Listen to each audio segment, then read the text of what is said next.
उसके बाद है the measure of the angle from the line.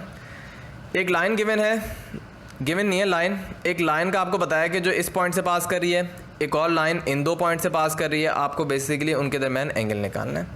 Angle निकालने का फॉर्मूला होता है टेंजेंट थीटा बराबर है m1 minus m2 1 plus m1 m2, जब एंगल बन रहा है L2 से L1 के ऊपर।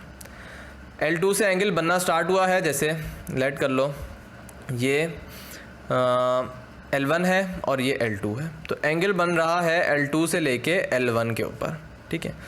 तो जब L1 पे ख़त्म होगा एंगल तो L1 का स्लोप पहले आएगा। अगर एंगल L1 से L2 पे बन रहा होता तो पहले L2 का मतलब स्लोप आता, मतलब M2 पहले आता, ठीक है। तो ये मैंने कोर्स में भी आपको बताया था। सबसे पहले अच्छा यहाँ पे आप लेट कर लो, पहली लाइन जो है जो इस पॉइंट से पास कर रही है उसको L1 आप ले लो, ठीक है। और बेसिकली आपको स्लोप निकालना है, डायरेक्ट आप स्लोप निकालो। कैसे निकालोगे? स्लोप का फॉर्मूला होता है y2 minus y1 divided by x2 minus x1। y2 minus y1 3 minus 1 2, क्योंकि डायरेक्ट निकालो, स्टेप की थोड़ी ना ज़रूरत। x2 minus x1 4 minus minus positive हो जाएगा ना, 4 प्लस 3 7, तो L1 का स्लोप आ जाएगा m1 2/7। अब L2 का स्लोप निकाल लो आप, y2 minus y1 minus minus positive 7 plus 2 9, x2 minus x1 6 minus 1 5 आ जाएगा। जब आपके पास m1 m2 आ गया तो सवाल में उन्होंने क्या बोला हुआ है, the measure of the angle from the line, मतलब इस L1 से एंगल फ्रॉम ना, L1 से एंगल स्टार्ट हुआ टू द लाइन, इस लाइन पे बन रहा है, तो एंगल L1 से स्टार्ट हुआ L2 पे बना है, तो पहले स्लोप किसका आएगा? M2 का आएगा। तो आपका फॉर्मूला मॉडिफाई करो आप, m2 minus m1 1 plus m1 m2 लिखो। m2 क्या है 9 डिवाइडेड बाय 5, m1 क्या है 2 divided by 7 divided by 1 plus m1 multiply m2। इनको मल्टीप्लाई करो तो क्या हो जाएगा 18/35। अब इन दोनों को मल्टीप्लाई करना है, ये तो इजी सा काम है। फिर आपने क्या करना है, ऊपर तो आप सिंप्लीफाई का एलसीएम लो, एलसीएम 35 आएगा, सिंप्लीफाई करो 7 को 9 से करो 63 और 7 5 ये हो जाएगा 10, ठीक है। नीचे सिंप्लीफाई करो 35 को 1 से करो 35 के अंदर 18 ऐड करो 53/35, ठीक है। 35 से 35 कैंसिल, 63 माइनस 10 क्या होगा 53, तो 53 से 53 भी कैंसिल। रिजल्ट में क्या आ रहा है आपके पास? सिंपल 1 आ रहा है। तो टेंजेंट थीटा बराबर है 1 के, आपको एंगल निकालना है, टेंजेंट इनवर्स 1 करो, और आपको पता होना चाहिए टेंजेंट 45 डिग्री पे 1 होता है। अगर नहीं पता तो आप कैलकुलेटर निकाल लेना, मतलब इस्तेमाल कर लेना। तो डी ऑप्शन जो है वो करेक्ट। उसके बाद 11 है, और अगर आप 11 को देखो ना, ये सवाल पूरे आपके बुक का क्वेश्चन है, और जो एक्सरसाइज है वो है एक्सरसाइज कौन सी थी इसकी? एक्सरसाइज थी ये 2.5 का क्वेश्चन है, और देखना ज़रा मेरे ख्याल में 10 11 ऐसा कुछ आपको क्वेश्चन मिलेगा। तो ये पूरे बुक का क्वेश्चन है, मैं दोबारा चलो बता देता हूँ, लेकिन आपको बता रहा हूँ अगर ना समझ आया तो आप बुक में देख लेना, क्योंकि अब ये बहुत बड़ा क्वेश्चन है, मसला करेगा बस, और तो कुछ नहीं है। क्वेश्चन क्या कह रहा है? The slope of a line, आपको सिंपल एक लाइन का स्लोप निकालना है, ठीक है, through the mid point of the segment. अच्छा मैं पहले फिगर बना देता हूँ, क्योंकि जो चीज़ फिगर से समझ आती है ना वो वैसे समझ नहीं आती दोस्त। ये हो जाएगा ए बी, और इन दोनों को भी मैं नाम दे देता हूँ, इसको पी दे देता हूँ, इसको क्यू दे देता हूँ, ठीक है। तो एक और लाइन सेगमेंट है, लेट से पी क्यू कर देते हैं। पी क्यू को पॉइंट कट कर रहा है 3/5। अच्छा ये 3/5 में स्टूडेंट बड़े कंफ्यूज होते हैं, मैंने वीडियो में बताया था 2/3 का बड़ा क्वेश्चन पूछ रहे हैं। 2/3 देखो, सबसे पहली चीज़ है उसको एज इट इज़ लिख दो, 2/3 है तो 2 लिख दो, और थर्ड है ना आगे, तो थर्ड मतलब 3 को 2 से माइनस करो 1 आ जाएगा। सिंपल लिखने का तरीका ये है। इसी तरह यहाँ पे 3/5 है ना, सबसे पहले 3 लिखो, फिर 5 है ना, 5 में से 3 को माइनस करो 2 आ जाएगा। तो बहुत आसान तरीका, पता नहीं इसमें भी स्टूडेंट कन्फ्यूज़ हो रहे थे। बहरहाल ये हो जाएगा मिड पॉइंट, और एक 3/5 बनाते हैं हम, 3/5 होगा 3 से 2 मतलब समवेयर यहाँ पे कर लेते हैं, ठीक है। अब आप देख लो, देखो सिंपल एक सेगमेंट है ए बी, ठीक है, उसका एक मिड पॉइंट है, ठीक है। इसी तरह एक सेगमेंट है पी क्यू, जिसको एक पॉइंट कट कर रहा है, पॉइंट को लेट से आप एक्स नाम दे दो, 3:2 के रेशो से कट कर रहा है, ठीक है। यहाँ तक तो क्लियर है। इन दो पॉइंट से ना एक लाइन पास कर रही है भाई, ठीक है।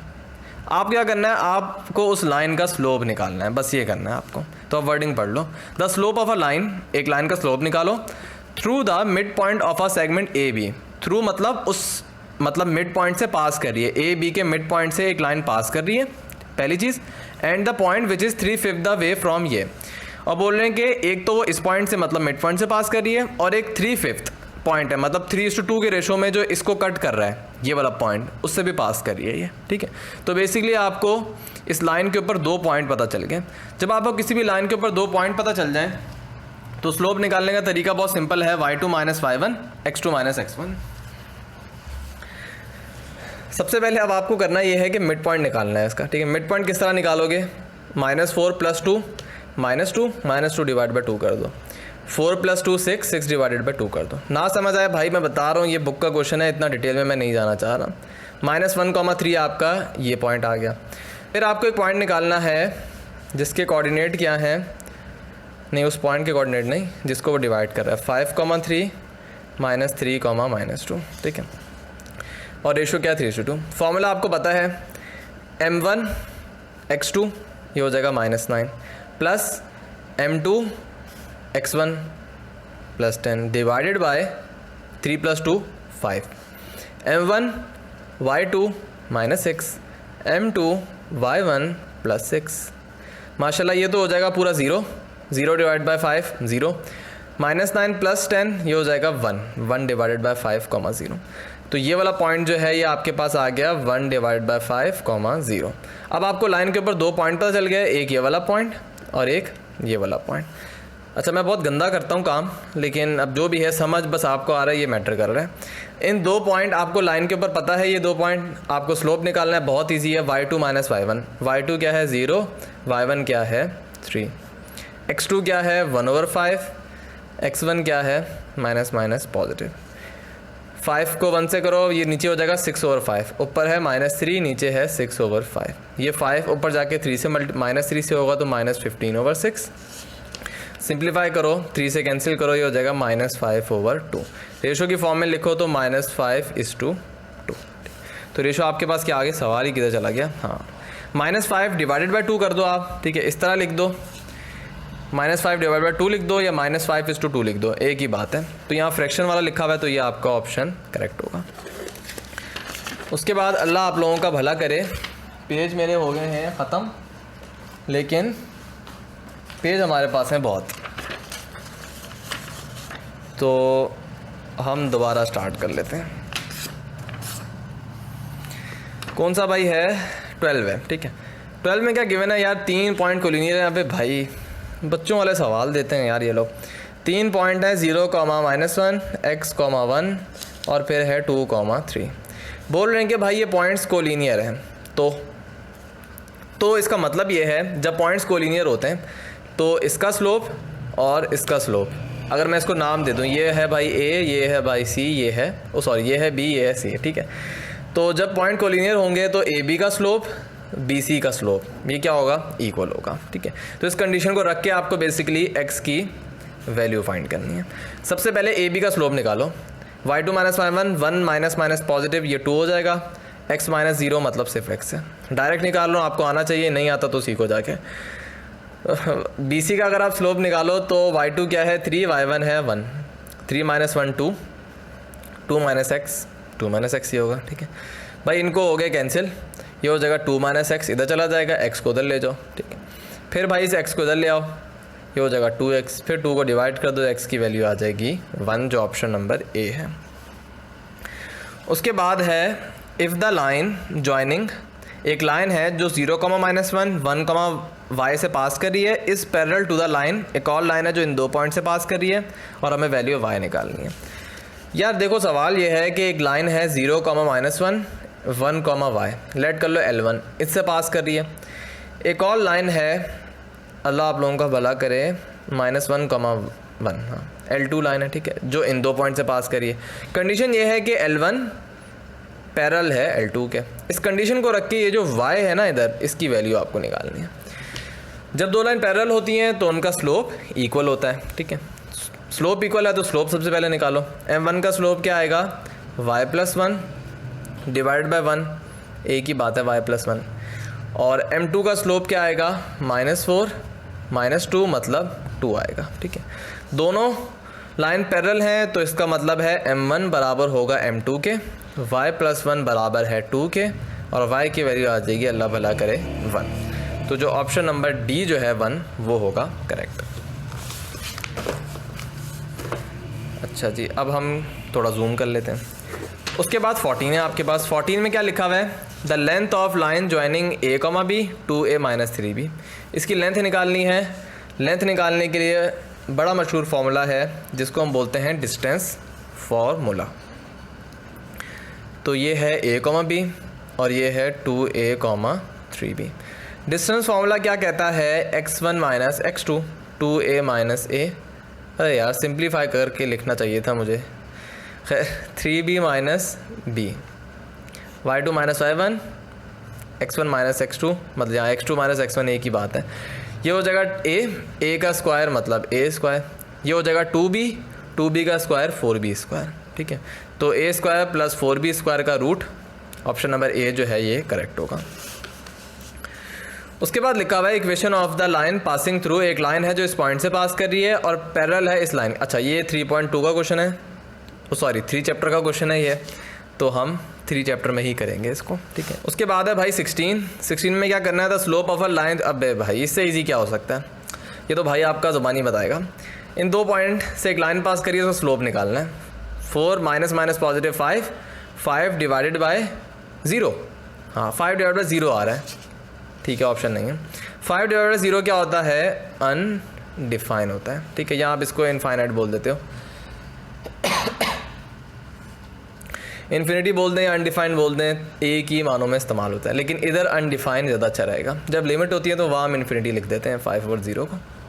बहरहाल जो भी है, इसमें से आपको कहीं ऑप्शन नज़र नहीं आ रहा तो नन ऑफ दीज इसका ऑप्शन है। उसके बाद है द वैल्यू ऑफ के for which the line will have y intercept. आपको एक लाइन गिवन है kx - 3y = 4k और इस लाइन का स्लोप y इंटरसेप्ट क्या है, 2 के बराबर है, और वो बोल रहे हैं कि y की वैल्यू निकालो। ठीक है, ये सवाल है। आपको एक स्ट्रेट लाइन गिवन है, उस स्ट्रेट लाइन का y इंटरसेप्ट गिवन है और आपको बोल रहे हैं कि आप y की वैल्यू, y कह रहा हूँ, k की वैल्यू निकालो। ये जो k नज़र आ रहा है ना, आपको इसकी वैल्यू निकालनी है।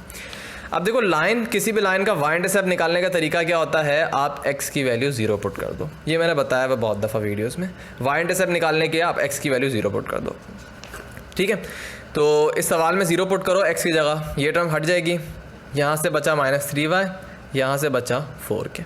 y इंटरसेप्ट मतलब y की वैल्यू निकालो आप, फिर यहाँ से 4k डिवाइड बाय -3, तो ये आपके पास आ गया y इंटरसेप्ट। ठीक है, सवाल में आपको गिवन है कि y इंटरसेप्ट 2 के बराबर है और आपको पता है ये भी y इंटरसेप्ट है, तो इन दोनों चीज़ों को आपस में इक्वल कर दो आप। ठीक है, 3 को 2 से मल्टीप्लाई करो, 6 हो जाएगा। k की वैल्यू निकालो, -3/2 आ जाएगी। तो ये बेसिकली तरीका था। सबसे पहले आप y इंटरसेप्ट निकालो, y इंटरसेप्ट k की फॉर्म में आया है, लेकिन सवाल में उन्होंने बोला है कि y इंटरसेप्ट 2 के बराबर है, तो आप इस वाले को 2 के बराबर रखो और k की वैल्यू निकालो, -3/2 आ जाएगी। और अगर आप देखो तो -3/2 ऑप्शन नंबर डी है आपके पास। उसके बाद आपके पास 18 है, द वैल्यू ऑफ के फॉर विच द, एक लाइन गिवन है, will pass through 2,4 point. Same line है ना, हाँ सेम लाइन है। अब वो बोल रहे हैं कि आप वैल्यू ऑफ के निकालो। अब कंडीशन क्या है कि यही वाली लाइन है, वो बोल रहे हैं कि वैल्यू ऑफ के निकालो। कंडीशन ये है कि ये लाइन पास कर रही है 2,4 पॉइंट से। याद रखो, जब भी कोई पॉइंट किसी कर्व के ऊपर लाई करता है, चाहे वो कर्व स्ट्रेट हो, मतलब वो कर्व स्ट्रेट लाइन हो, या कर्व वाकई एक कर्व पाथ हो, तो हमेशा वो पॉइंट सेटिस्फाई करता है उस कर्व की इक्वेशन को। सेटिस्फाई करने का मतलब अगर आप पुट करो तो left hand side right hand side के बराबर आती है। अगर तो नॉर्मल इक्वेशन हो ना, तो उसमें आप देख भी पाओगे कि left hand side right hand side के बराबर आई है। ये इक्वेशन के की फॉर्म में, तो इसमें आपको नज़र नहीं आएगा। ठीक है, तो इस वाले सवाल में आप क्या करो, सिंपल ये पॉइंट पुट करो और के की वैल्यू निकालो। मैं आपको बस एक चीज़ बता रहा हूँ, कॉन्सेप्ट बता रहा हूँ कि जब भी कोई पॉइंट किसी कर्व के ऊपर लाई करता है, आप उसके अंदर पुट कर दो। ठीक है, और अगर उसके अंदर अननोन की वैल्यू निकालनी है, आप उस पॉइंट को पुट करो और अननोन की वैल्यू निकाल लो। इन शॉर्ट, अगर कोई लाइन किसी पॉइंट से पास करती है तो आप उस लाइन को, उस पॉइंट को लाइन की इक्वेशन में पुट कर दो। x वैल्यू क्या है 2, y वैल्यू क्या है 4, तो x की जगह 2 पुट करो, ये क्या हो जाएगा 2k। y की जगह 4 पुट करो, -3 से मल्टीप्लाई करो, -12 हो जाएगा। 4k अपनी जगह पे। आपको बेसिकली k की वैल्यू निकालनी है, 2k को उधर ले जाओ, वहाँ जाके 2k हो जाएगा टोटल, फिर k की वैल्यू निकालो, -6 आ जाएगी। ठीक है, तो ऑप्शन नंबर पता नहीं कौन सा है, वो आगे जाके पता चलेगा। ऑप्शन नंबर सी जो है वो करेक्ट होगा। उसके बाद अल्लाह आप लोगों का भला करे सबका, ई कैट में पास हो जाओ अच्छे नंबरों से, एनडी में नहीं यार कंजूसी हो जाएगी, अगले पेज पे चलते हैं। 19 जो है उसको सॉल्व करते हैं। 19 क्या है, if the slope of a line joining the point, ये यार अजीब, मतलब ये यूनिवर्सिटी वाले बच्चों को सवाल देने वाले हैं। बहरहाल ये दो पॉइंट है, ठीक है, और बोला है कि एक लाइन है जो इन दो पॉइंट से पास कर रही है, उसका स्लोप किसके बराबर है, -3 के बराबर है। इस कंडीशन को आप इस्तेमाल करके वैल्यू ऑफ के निकालो। सबसे पहले भाई इसका अच्छा स्लोप भी लिख दो, स्लोप किसके बराबर है, -3 के बराबर है। सबसे पहले स्लोप निकालो, क्या होगा, k -3 4 - 6 -2 के बराबर होता है। ये आया है इस लाइन का स्लोप, ठीक है, k की फॉर्म में, और आपको सवाल में गिवन है स्लोप क्या है, -3, तो आप क्या करो, इन दोनों चीज़ों को आपस में इक्वल कर लो। -2 -3 ये हो जाएगा 6 और ये हो जाएगा 9, तो वैल्यू ऑफ k क्या आ जाएगी आपके पास, 9, जो ऑप्शन नंबर ए करेक्ट है। उसके बाद भाई आपके पास है 20, इक्वेशन ऑफ 2 लाइन। अच्छा ये भी क्वेश्चन, ये MCQs चैप्टर नंबर 3 का, वहीं करेंगे इसको। Which of the following point, अबे भाई ये भी 3 का, द डिस्टेंस, यार ये भी 3 का, द डिस्टेंस बिटवीन, यार क्या हो गया इनको, 2 के अंदर 3 घुसाएंगे, हाँ ये अब है। The slope of any line parallel to X axis. देखो सबसे पहले आप ये जहन में रखो, ये जो आपका होता है एक्स एक्सिस और एक होता है आपका वाई एक्सिस, इनके बारे में दो चीज़ें तो आप रट लिया करो। एक्स एक्सिस की इक्वेशन होती है y = 0, वाई एक्सिस की इक्वेशन होती है x = 0। एक तो ये चीज़ रटनी है आपने, दूसरा इनका स्लोप रटना है। एक्स एक्सिस का स्लोप होता है 0 और वाई एक्सिस का स्लोप होता है इनफाइनाइट, अनडिफाइंड, ठीक है। ये चीज़ें आप लोगों को याद होनी चाहिए। उसके बाद एक और चीज़ याद रखनी चाहिए कि अगर दो लाइन है पैरेलल, ठीक है, पैरेलल मतलब कभी इंटरसेक्ट ना करें वहाँ, तो उनका स्लोप हमेशा इक्वल होता है, ठीक है। अब सवाल में क्या गिवन है, the slope of any line parallel to X axis. देखो अगर कोई भी लाइन एक्स एक्सिस के पैरेलल होगी, ऊपर हो या नीचे हो, तो उस लाइन का स्लोप इक्वल होगा एक्स एक्सिस के स्लोप से, ठीक है। एक्स एक्सिस का स्लोप अगर 0 है तो उस लाइन का स्लोप भी क्या हो जाएगा, 0। तो इस लाइन का स्लोप भी 0, इस लाइन का स्लोप भी 0। यार सिंपल सी बात है, अगर एक हॉरिजॉन्टल लाइन है तो उसका स्लोप क्या होगा, स्लोप तो हम उसको बोलते थे ना, जैसे एक सीधी लाइन है आपके पास तो स्लोप इसका नहीं है, अगर लाइन इस तरह होगी तब भी स्लोप होगा ना, इस तरह है कुछ भी, जब सीधी लाइन है उसका स्लोप क्या होगा यार, 0 होगा, सी ऑप्शन है। द एरिया ऑफ क्वाड्रिलेटरल, अबे भाई 3 का क्वेश्चन है ये यार, फिर 3 का दे दिए। The distance between 2 point, distance formula लगाना है, या तो 3 के दे रहे हैं या बच्चों वाले दे रहे हैं, यार हद होगी है। इनके दरमियान डिस्टेंस निकालने का फॉर्मूला क्या है भाई, ज़ुबानी निकाल लूँगा मैं। 3 - 7 4 होता है, 4 का स्क्वायर 16, नहीं ज़ुबानी निकालना है 16। 2 - 5 होता है -3, -3 का स्क्वायर 9, 9 + 16 25, 25 का रूट 5 आ जाएगा, ठीक है। डिस्टेंस फार्मूला लगा लेना, अगर कमज़ोर दिल मतलब जिनकी तैयारी अच्छी नहीं है वो डिस्टेंस फार्मूला लगा लेना मैनुअली, आंसर आ जाएगा आपका 5 के बराबर।